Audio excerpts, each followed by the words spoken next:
Well, I'm happy to report that was fantastic. A different kind of warmth and heat is generated from these stones than the stones we have in the new sauna in the log house.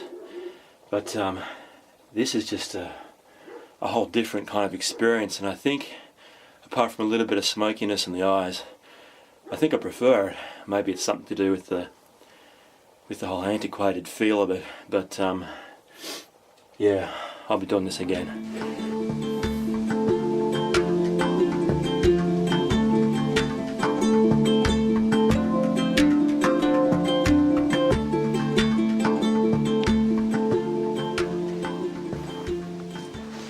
Autumn is upon us now, and in the beer making video, which I'll link above, I mentioned that during the autumn we have to malt the barley to make the beer in the coming seasons. So today we'll show you the initial phase of that process. We're going to be malting it here in the old traditional black sauna. And how many days do you have to?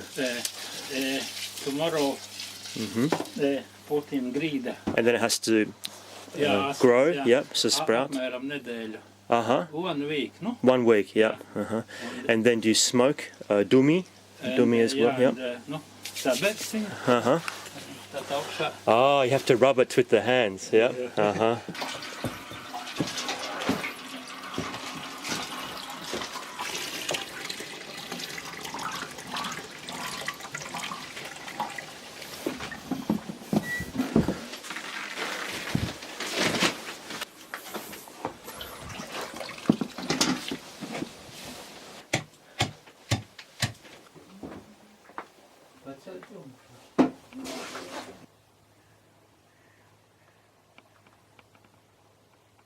So it's not a fire. Well, the building isn't on fire, but there is a fire inside it as we commence the smoking of the malt. So the barley has been soaking for a few days, and then we strained it and laid it out on the floor of the former black sauna, and right now it's being smoked, and it's also germinating.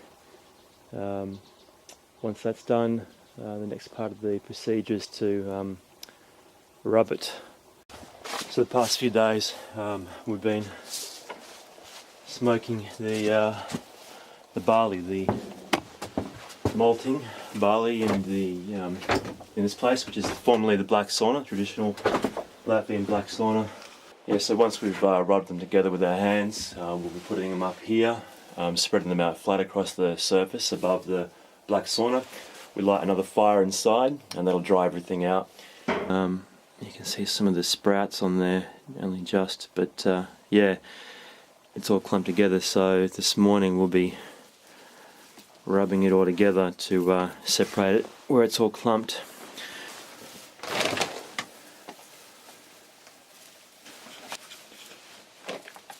Fantastically cold, absolutely beautiful frost and sunny skies. And day 3 of doing the malt. And today is the final stage where I turn the malt that we were drying last night. I lit a fire quite late last night.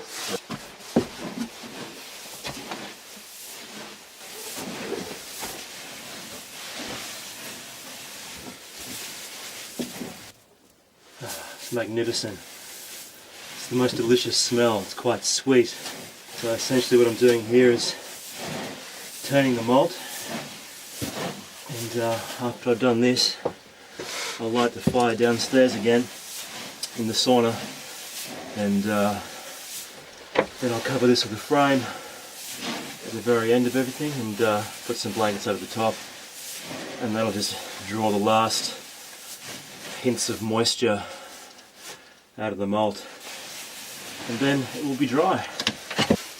think one of the things I love most about this process is that there's such a thing like beer, which is something I've been a fan of all my adult life. I would never have thought to be making it to the extent of malting barley. It'll just add something to the experience of drinking the beer, to know that you've had your hands in the process of doing it. That said, it's a very intensely flavoured beer. It's probably more of an acquired taste than anything, and a lot of people might not like it at all. But the Latvians love it, especially the Eastern Latvians, the lowlands. It's a very traditional drink going back many generations. Actually, the background of these black saunas is fascinating. Traditionally, on the homesteads in the Baltic region is where a woman would give birth. So a lot of people were born in these black saunas. In fact, the black sauna we're in now, it was rebuilt in the 70s, I believe, but it's still on the original structure, which was built a very, very long time ago. In fact, Liene's grandfather, his brother and his sisters were all born in this sauna. And the reason why they gave birth in saunas is because they were the most sterile environment on the homestead, on account of the fact that they are continuously hot when they're being used, and the fact that there's just so much smoke bellowing out of these things. I mean, the sauna, you can probably tell in the beams, the ceiling and the beams, everything in here is black, from decades of smoking. Up here, as we've been doing, is where they dry the malt out of the barley, and downstairs, when you're not giving birth and when you're not having a sauna, you also dry the meats, usually the pork or any of the wild meats that you might hunt, is all dried, or smoked rather, downstairs in the sauna, because as we'll see when I light a fire down there shortly, it does fill up with smoke pretty quick, and that's when you get out and wait for the smoke to dissipate before you come back in and cook yourself in the sauna. So yeah, the fascinating history of the Latvian black sauna.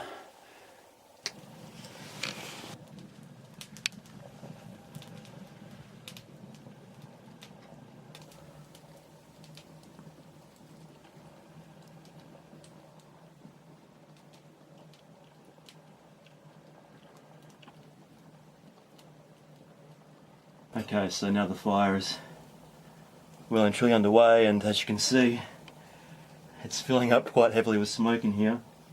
Yeah, a lot of it's funneling straight out as it reaches the level of the low set doorway. But yeah, I'll add another log or two and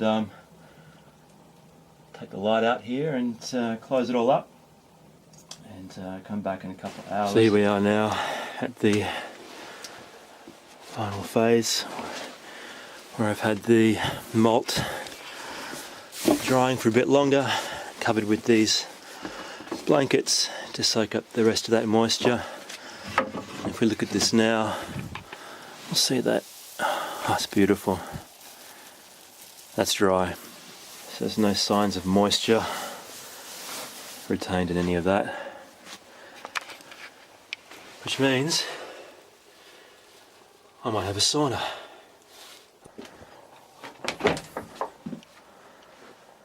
Alright, back down below. Nice bit of sun shining in the window. Time to throw some water on this and pick up a bit of sweat, a bit of steam. And let's see how hot they are. Yeah, perfect. Alright, it's going to start getting a bit too steamy in here for you guys to watch, because of the steam, not because of what I'm going to do. I'm just going to wash. But If you like the video, if you can see me, if you like the video, give us a thumbs up, subscribe, make some comments. I'm happy to answer any questions you've got. Until next time, see ya.